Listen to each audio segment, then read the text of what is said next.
Hi, and welcome to another episode of Piano TV. So today's video, I wanted to talk about 17 kind of like interesting, some are funny, some are kind of weird facts about composers that I've come across. And I've shown some of these facts in the brief history videos, but I thought it would be fun to like sit down and do a compilation of weird facts, basically.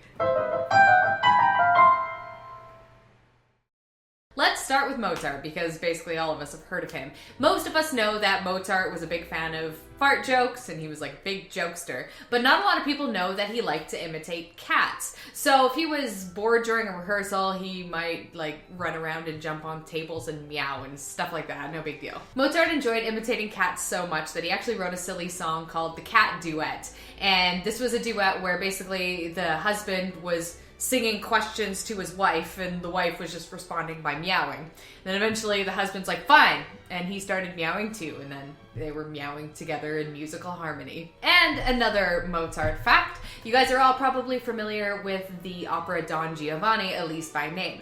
So the night before this opera's premiere, Mozart was out drinking with his friends, and his friends were like, hey Mozart, you haven't written the opening musical act, the overture for Don Giovanni yet, and Mozart's like, yeah, that's true.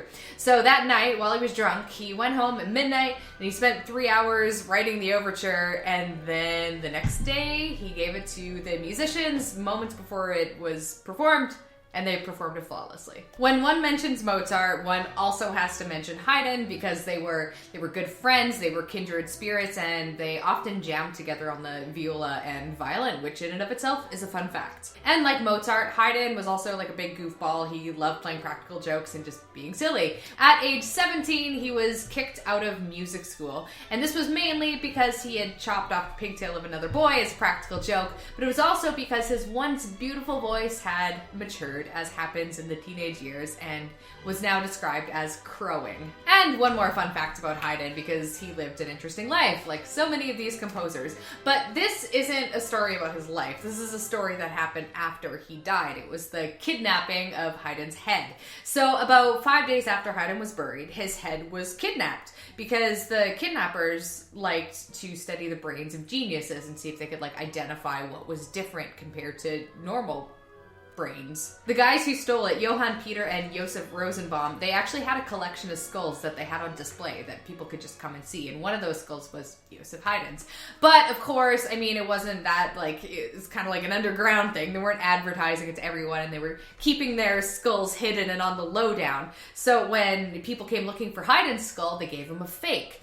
And this fake skull was in Haydn's tomb all the way up until 1954, when Haydn was finally reunited with his true skull, so that now his tomb has two skulls. Most of us know that Franz Liszt lived the rock star lifestyle in the 1800s. He was highly desirable, and he was a bit of a playboy. He had a whole bunch of random children with a variety of women. But in older age, he actually took training to become a Catholic priest. And being a priest was something that Liszt had kind of always wanted to do throughout his life. So at age 54, he was like, you know what, I'm going to do this. Now, he didn't actually officially become a priest, but he did go through the training. There are many stories we could explore about Wagner, but the one I want to share with you today was about his habits of cross-dressing. When you're looking at pictures of Wagner and reading about his personality and his life, he had kind of like a very masculine persona, but he also really liked to wear women's underwear. Wagner would order these like really ornate pink lacy costumes for his wife.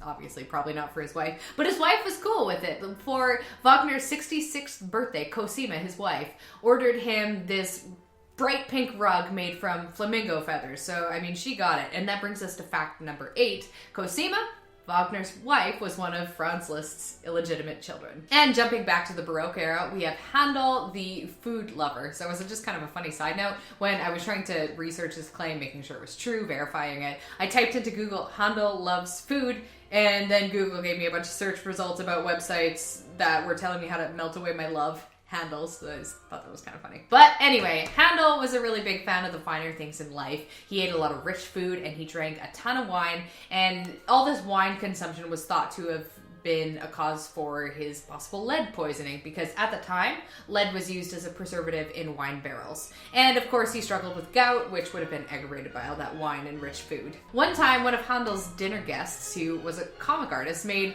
a very rude comic about Handel. It was basically representing Handel as a pig eating a big plate of food and sitting on a barrel of wine. And now for a slightly more morbid fact, we go to Jean-Baptiste Lully, who was a Baroque composer, and he had the habit of keeping time by smacking his staff against the ground. And one time when he was smacking the ground, he missed the ground and he stabbed himself through the foot with his staff. And this in turn became infected and got gangrene, and then he died a few months later at age 55. Bach was a regular at Café Zimmermann, where he would often order 3 or 4 cups of coffee at a time. He was a huge coffee fan, so much so that he even wrote a piece about it, a cantata called The Coffee Cantata, about a woman trying to kick her caffeine addiction. And one more Baroque fact via Vivaldi, who was a Baroque composer and very famous violinist. Vivaldi was ordained as a Catholic priest at age 25, and his nickname was the Red Priest because, this is very original, because he was a redhead. Felix Mendelssohn was one of those annoying people who was good at like everything he did. Like, not only was he a gifted composer and musician, but he could also draw and paint, and he made cartoons, and he was a good writer as well. One of Mendelssohn's friends, Attwood, had the original manuscript to the overture in A Midsummer's Night Dream, but unfortunately he left it in the back of a cab and it was lost. But luckily Mendelssohn was, being the gifted musician that he was, didn't freak out.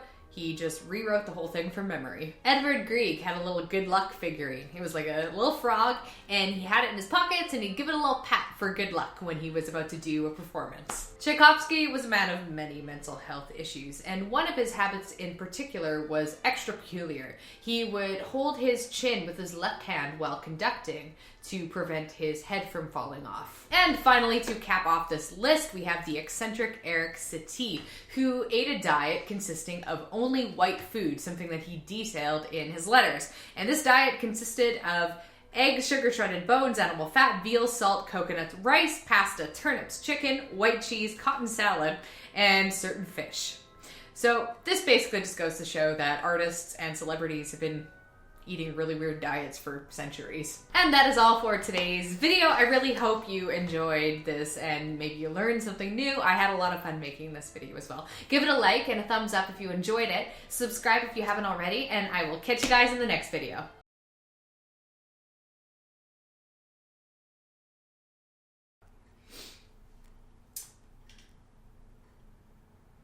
Thought I was gonna say something else.